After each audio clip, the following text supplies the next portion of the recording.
अस्सलाम वालेकुम नाजरीन। एक्सप्लोरर मीडिया के एक नाजरीन कराम अर्तुगरुल गाजी सीज़न 4 एपिसोड नंबर 2 में आयमा खानम और जुलजान और तमाम सिपाही अर्तुगरुल की लाश को लेकर कबीले आते हैं तो बामसी ज़ख्मी हालत में अपने खेमे से बाहर निकलता है और हिफ्सा खातून को पूछता है कि अब तुम किस को परचम में लपेट कर लाए हो। फिर हिफ्सा खातून बामसी की मन्नत करती है कि बामसी मेरे साथ अंदर आओ। फिर बामसी अपना बाजू छुड़वा कर गिरता हुआ आयमा खानम की तरफ जाता है और ज़बरदस्ती लाश को देखने की कोशिश करता है जो कि काई के परचम में लिपटी हुई होती है। फिर आयमा खानम बामसी को रोकती है कि मत देखो। बामसी ज़बरदस्ती कपड़ा हटाकर लाश को देख लेता है जो कि जली होती है और पूछता है कि कौन है, तो आयमा खानम बताती है कि आपके सरदार। और फिर बामसी की तो ऐसे जैसे जान निकल गई हो और रोते हुए कहता है कि कह दो ना कि ये हमारे सरदार नहीं, कह दो ना कि ये मेरा भाई नहीं। फिर बामसी कहता है कि ऐसा कभी नहीं हो सकता, जो हक के रास्ते पर निकला हो उसे आग जला सके। फिर तुर्गत अपने सिपाहियों समेत मोहम से वापस आता है तो आकर कबीले में गम व हरास देखकर कहता है कि कबीले में क्या हुआ है। और फिर बामसी के पास आता है और पूछता है कि बामसी कौन है ये। फिर बामसी कहता है कि भाई। फिर नूरगुल यानी कि तुर्गत और दुमरल और सिपाही सफदर गिर जाते हैं और बामसी और तुर्गत दोनों गले मिलकर रोने लगते हैं।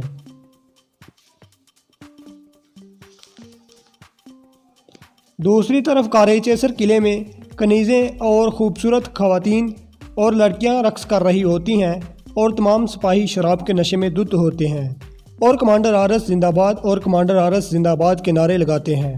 फिर कमांडर आरस कहता है आज हमारे लिए खुशी का दिन है। फिर एक सिपाही आता है और कहता है कि हमारे पास नैकिया से एक मशहूर ताजर आया है और वो आपसे मिलना चाहता है। कमांडर आरस कहता है बुलाओ उसे। फिर वो ताजर कहता है कि मैंने सुना है कि आज आपने अपने तमाम मोतबर लोगों की दावत का एहतमाम किया है, इसीलिए मैं चला आया। कमांडर आरस कहता है कि तुम मुझसे क्यों मिलना चाहते हो।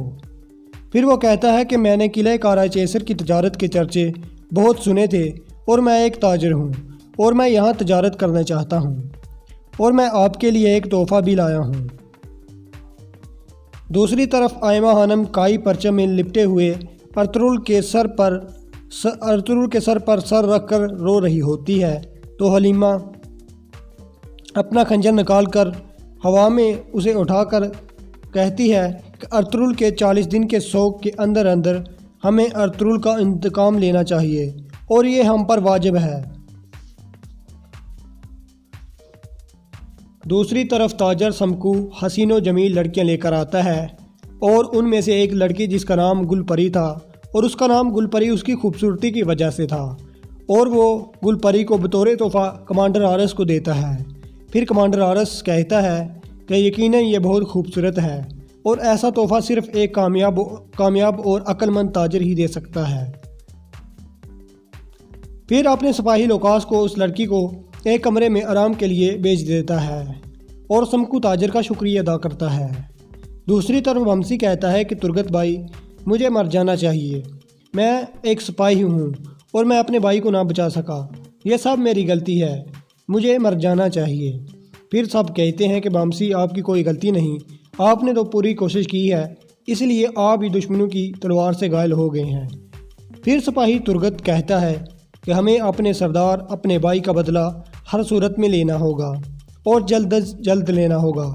इंतकाम हम पर वाजिब है और हमें इंतकाम लेने के लिए अपनी जानों को ख़तरे में डालना होगा और जो कोई इस से इनहराफ करेगा उसकी तलवार ही उसका सर काटेगी।